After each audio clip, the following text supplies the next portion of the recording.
Okay, I found another place where stinky air could get into the house via the HVAC system in your garage. The air handler. Here between the pipes,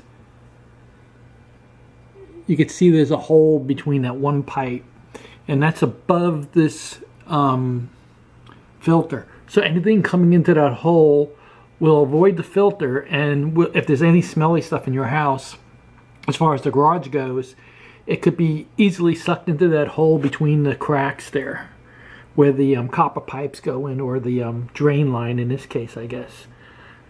So what I'm going to do is I'm going to put some material in there and clog up that hole a bit.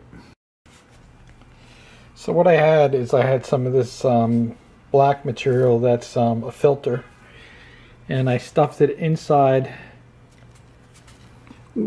and in between where that hole was.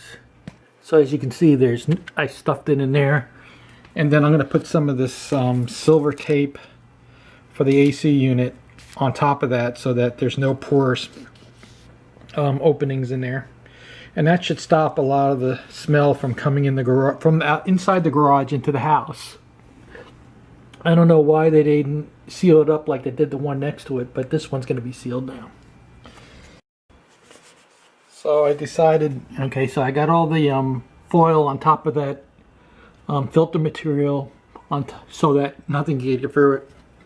And I also did the other pipe too as well, because it looked like it had a little bit of leak.